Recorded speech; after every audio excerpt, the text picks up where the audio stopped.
ನಮಸ್ಕಾರ, police news 007ಗೆ ಸ್ವಾಗತ. ಇವತ್ತಿನ ವಿಶೇಷ ಸುದ್ದಿ ಏನಿದೆ ತಿಳಿಯೋಣ ಬನ್ನಿ. ಮುರನ್ಪುರ್ ಮಾರ್ಗವಾಗಿ ಹೋಗುತ್ತಿರುವ ರಸ್ತೆಯಲ್ಲಿ ಮೆಣಸಿನಕಾಯಿ ತುಂಬಿದ ಲಾರಿ ಆಕಸ್ಮಿಕ ಅಗ್ನಿ ಅವಘಡ.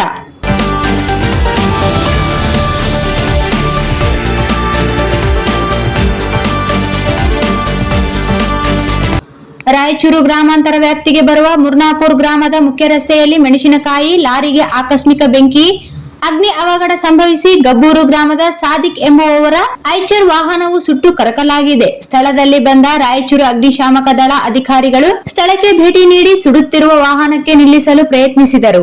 ಅಷ್ಟರೊಳಗಾಗಿ ಸುಮಾರು 16 ಲಕ್ಷಕ್ಕೂ ಅಧಿಕ ಇರುವ ಮೆಣಸಿನಕಾಯಿ ಐಚರ್ ವಾಹನವು ಸುಟ್ಟು ಕರಕಲಾಗಿದೆ. ರಾಮದುರ್ಗ ಕೋಲ್ಡ್ ಸ್ಟೋರೇಜ್ ಇಂದ ಗುಂಟೂರುಗೆ ಹೋಗುತ್ತಿರುವ ವಾಹನ ಸುಲ್ತಾನ್ಪುರ್ ನಂತರ ಬರುವ ಮುರಂಪುರ್ ಹತ್ತಿರದಲ್ಲಿಯೇ ಐಚರ್ ವಾಹನವು ಸುಟ್ಟು 30 ಲಕ್ಷಕ್ಕೂ ಅಧಿಕ ನಷ್ಟ ಸಂಭವಿಸಿದೆ ಎನ್ನಲಾಗುತ್ತಿದೆ. ಅಗ್ನಿಶಾಮಕ ದಳ ರಾಯಚೂರು ಕಚೇರಿಯಲ್ಲಿ ದೂರು ದಾಖಲಾಗಿರುತ್ತದೆ.